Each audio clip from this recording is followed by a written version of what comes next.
A day in the life ng isang probinsyanong sobrang daming pangarap sa buhay. Pero bago ang lahat, ako nga pala si Anthony. Anthony mong mamahalin. Lapot!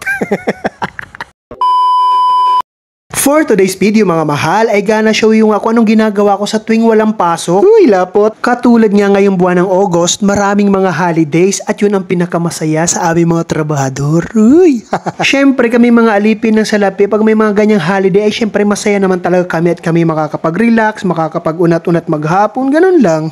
Yung wala kang iisipin na kahit ano tungkol sa trabaho. Syempre naman, tao lang din tayo, kailangan natin yung mga ganon, mga mental health break. Pag ganito nga wala akong kasamaan sa bahay, ang isinasain ko lang ay 1 hanggang 2 takal na bigas dun sa takalan ng rice cooker. Pero syempre mga mahal, bago ang lahat, kailangan muna nating hugasan ang ano. Ang alin ang hugasan yung ano, baka mamaho. Uy, charot. Syempre naman walang iba kundi bigas, mga bastos na nasa isip ay, uy.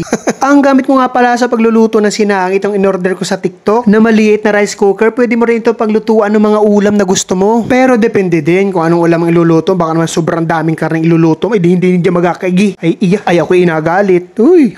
At syempre nga mga mahal, pagkatapos nga nating hugasan ay di isasaplang na natin. Alam, isasaplang, oh, basta isasaksak mo na lang yan. Tapos parang galit. Charot. And then pagkatapos, uy, isinalang ko na nga din yung aking herbal na gamot at akin lang itong iinitin. Tapos inumin na. At habang nakasalang nga ang aking sinaing at yung aking gamot, ay ako'y nagpasya naman na maghakot ng tubig. Kung napapansin nyo nga, maliit lang yung timban na aking daladala. Kasi nga po hanggang ngayon bawal pa rin ako magbuhat na mabibigat. Kaya itong maliit lang na timbang aking daladala. Pero syempre nga bago ako maghakot ay nag-ipon na ako ng tubig sa aming batya. Para nga pag nag-aasikaso ng aking sinaing ay may laman na itong tubig. Para nga mga mahal, madali na lang ang aking pagsalin dito sa aking timba. At habang hindi pa nga ganun kadami ang tubig mga mahal dito sa aking batya, ay binuhay ko nga pala muna yung ilaw dito sa gilid ng aking boarding house. Madumi kaya nilinisan ko na. Noong nakaraang araw nga mga mahal ay nilinisan ko na rin ito, pero dahil may mga pusang pasaway, linis pa rin ako ng linis. Di ba walang magawa? Ay hala, ikaw naman ang mamamaho pag hindi mo nilinisan niya. Habang iniipunan ko nga mga mahal ng tubig itong batyang malaki, ay akin nilinisan naman itong batyang maliit. Hindi naman siya madumi mga mahal. Wala lang, trip ko lang siyang linisan. Bakit ba? At dahil nga mahina ang daloy ng tubig mga mahal, kaya nagpasya muna naman ako na maglinis dito sa aming loob ng bahay. Nagwalis nga pala ako mga mahal mula sa aming kwarto papunta sa may kusina at hanggang doon sa may sala. Hindi ko alam kung bakit lagi may dumi itong bahay na to. Parang nagagalit. Bakit nga kaya ganun ano? Kahit nga laging walang tao ay madumi pa rin itong bahay. Siguro sadyang ganun na. At kahit nga mag-agiw ka ngayon mga mahal, pagkatapos kinabukasan, mayroon na namang mga gagambang mga nakasabit dyan. Para ba yan namang mga nagapinapansin na lamang? Kulang pala sa pansin ano? Uy, joke. At hindi pa talaga ako nakontento. Winalsan ko na rin hanggang doon sa balkon. Awan ko baga kung anong nakain niya, nagapapansin na lamang. Alam ko na. May kamerang nakaharap kaya nagasipag-sipagan. Uy, lapot. At kinamaya-mayaan nga mga mahal, pagkatapos ko magwalis na ang buong bahay ay napansin ko medyo kumukulo na yung aking sinaing. Tapos eto na nga, kumukulo na rin yung aking sambong at banaba. Kaya syempre mga mahal, binunot ko na at baka mabunot pa to ng iba. Uy, charot.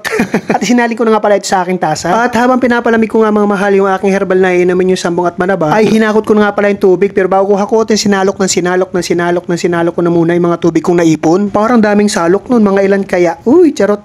At pagkatapos, dinala ko na nga pala ito sa aming CR. Nakailang balik din nga pala ako niyan dahil medyo maliit nga lang yung timba na aking ginagamit. Kung sana'y pwede na magbuhat ng medyo mabibigat talaga, ay pwede na sana yung malaki, mabilis sanang matapos, di ba ga? At sunod ko naman nga palang hinanda mga mahal yung aking pambansang ulam, ang walang kamatayang repolyo na may kamatis at minsan ay nilalagyan ng itlog, minsan din naman ay wala. Ay, Diyos ko, ano na ito? Huy. Pero syempre bago ang lahat mga mahal, huwag nyo kalilimutan hugasan muna ang mga gulay kasi hindi natin alam lahat kung ano mga nakalagay dyan sa labas niyan. Kaya syempre mas maigi na yung sure, di ba ga? At pagkatapos, hiwa-hiwain natin ang ating mga feelings. Uy, charot, anong feelings daw? Uy. Pagkatapos nga hiwain ng repolyo at ng kamatis, ay atin naman ang sinunod itong sibuyas at bawang. Syempre hindi pwedeng wala yan. Hindi ko rin alam kung bakit. Malay ko baga, ano baga mag-research pa ako. Uy. At pagkatapos nga mga mahal ay akin ang binuhay itong aking electric stove. Parang tigas ng pagkakasabi ko. Teka daw, ulitin ko. Electric stove. O, taray, perfect na yun. At nung merit na nga mga mahal itong kawala, ay syempre nilagay na natin itong mantika. Pagkatapos nga ng mantika, ay atin ang sinunod itong bawang at sibuyas. And after that, uy, taray, English. Isinunod ko na nga pala dyan yung kamatis. Pagkatapos ng kamatis, syempre yung ating repolyo, yung pambansang ulam ko, di ba ga? At pagkatapos nung syempre nung okay na, ilalagay ko naman na yung isang prasong itlog. At syempre pagkatapos, edi sinali na natin sa ating kanin at tayo makain na, o di ba ga? At yan lang naman mga mahal ang aking ginawa sa buong maghapon. O siya, maraming salamat sa panonood. Huwag mo na rin kalilimutan i-follow, like, and share ha. Hanggang sa muli, paalam! Woo!